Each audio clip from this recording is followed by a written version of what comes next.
Avec 10 à 15 de leur achalandage habituel, autobus et métros sont presque vides à Montréal.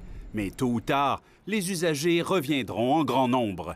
La règle des 2 mètres deviendra alors presque impossible à respecter. Il va falloir trouver des manières de rendre ça viable dans le transport collectif parce que la distanciation sociale de 2 mètres dans le transport collectif, on a fait des calculs, une petite règle de 3, puis on a calculé que ça nous prendrait 8000 autobus et 800 rames de métro. Mais oubliez l'idée, la STM n'a même pas 2000 autobus et 100 rames de métro. Jusqu'ici, 46 de ses employés ont contracté le virus. Les chauffeurs s'inquiètent de ce que réservent les prochaines semaines.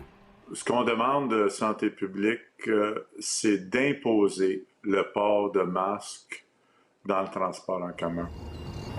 C'est ce que l'Allemagne vient d'annoncer pour sa capitale Berlin.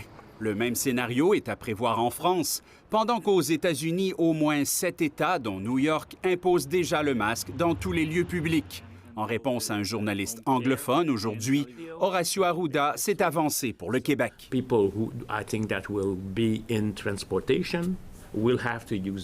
Les usagers du transport en commun devront mettre un masque, dit-il, surtout s'ils ne peuvent pas respecter les 2 mètres. C'est sûr que le masque va protéger notre gorge et notre nez de petites gouttelettes qui pourraient atterrir là, mais il y a quand même nos yeux et nos mains qui sont d'autres vecteurs de transmission. Bref, ajoute Caroline Quashtan, continuez de vous laver les mains, masque ou pas.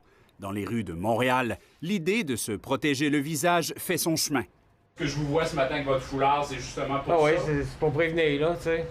J'essaie de... Je me lave les mains, distance raisonnable avec le port du masque, là, c'est parfait, ça. Faut pas exagérer non plus. Déjà là, on prend nos limites. Je suis pas une confectionniste de masques, mais s'il y en aurait à notre service, ça, c'est sûr que j'aurais le masque. C'est un point important parce que pour l'obliger, encore faut-il en avoir assez ou s'en remettre aux masques artisanaux qu'on verra de plus en plus dans nos rues. Ici Jean-Sébastien Cloutier, Radio-Canada, Montréal.